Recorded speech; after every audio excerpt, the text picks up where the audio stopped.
Good morning guys! For today, mag-unboxing tayo ng isang drone na kung saan itong drone na ito ay bagong labas ng guys. LYRC drone L200 Pro Max. So, ito ay nabili ko sa online. So, ito guys yung lagayan niya, pinakang casing niya. So, buksan na natin guys. Let's unbox this. Tignan natin kung ano yung mga laman niya sa loob. Bali guys, ano to? Primer combo yung kinuha ko. Ayan. Guys, ito yung tignan natin, check natin mga laman. So guys, may kasama siyang 8 propeller at mga tornilyo para sa propeller. So ito yung user manual niya. Ayan. Dito mo makita lahat ng pag-setup, pag-gyro calibration, level calibration, lahat ng setup ng drone nandito. So next, ito yung sa application guys. I-scan mo to para makuha mo yung apps yung BS GPS Pro na apps. So ano po yung nilalaman niya. So may kasama siyang micro SD, USB 2.0D. So next. So may kasama rin siya guys na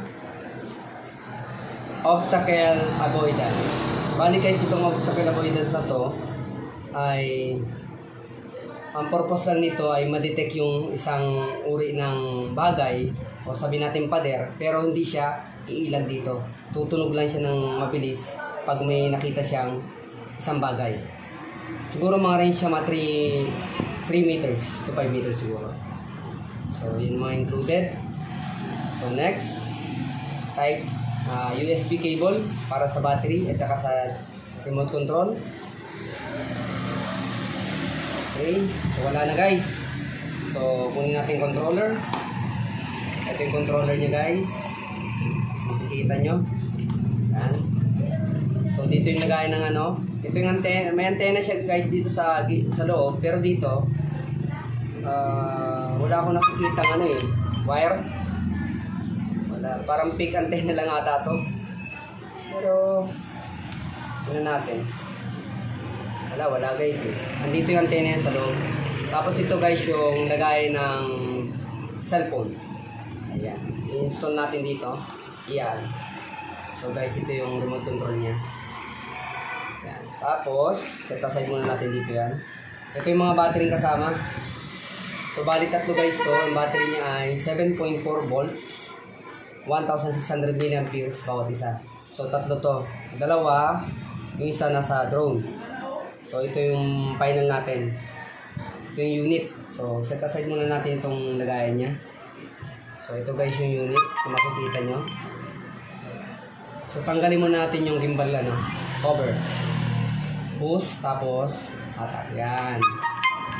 So buksan natin yung drone. Open natin yung pakpak niya.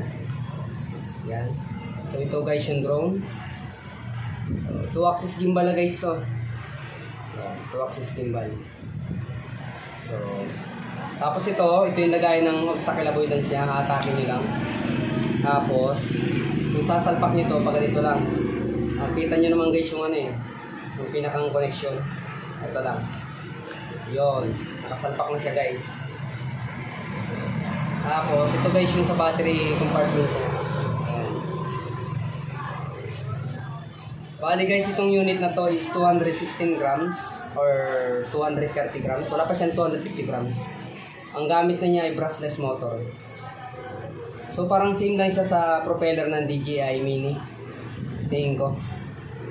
Tapos, bali guys, may memory card na rin to na pwede kayong ilagay dito sa side ng drone.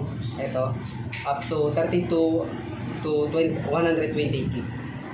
Ayan guys. Nilagyan ko siya ng SanDisk 32 gig. Ayan. Ito guys yung unit. Maganda guys siya. Solid. Solid ang pakabid. Makapal ang paka-plastic niya. Di mo sabing parang laruan lang siya na ordinary. Hindi, solid yung plastic niya guys. Maganda. So, dito naman tayo sa set aside natin to dito. So dito tayo sa remote. So may GPS on siya. May return to home Hindi ko lang alam kung anong function nitong iba. Ito pang level calibration at gyro calibration. Ito yung power on niya. Tapos ito yung sa speed. Sa speed niya, speed 1, speed 2. Ito yung sa camera at sa video. Pag camera, click mo ng isa. Pag video, click mo na matagal. Ito yung sa gimbal niya, up and down. Ayan. So, makikita nyo guys. Bali ano na siya guys ha. USB rechargeable na siya. O, tapos ito, dito nyo kakapitan. So, buksan natin yung ano guys. Ayan guys oh. Kung tingnan nyo, liwanag nung ano niya oh, controller niya. So, may nakalagay siya GPS, may mode. O, 18 satellite siya.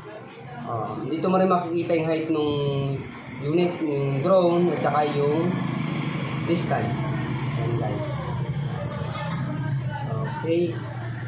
So kung bubuksan natin yung ano guys, yung drone, ganito lang guys ang pag-start niyan eh. First, ang bubuksan natin ay yung unit. Ito.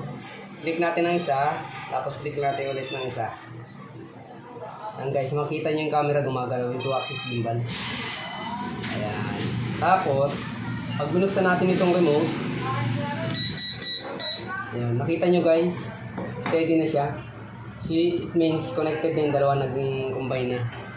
So, try natin guys i-restart. So, pag restart, yung drone, ganito lang guys, oh. Tingnan nyo ha. Yan. Ganyan lang guys, yung pag-restart. Pag gusto nyo patayin ulit yung unit, yan.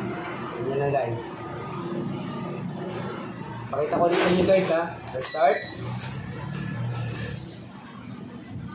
Stop. Okay. So, ito guys yung unit. So, makikita nyo guys yung camera gumagalaw oh.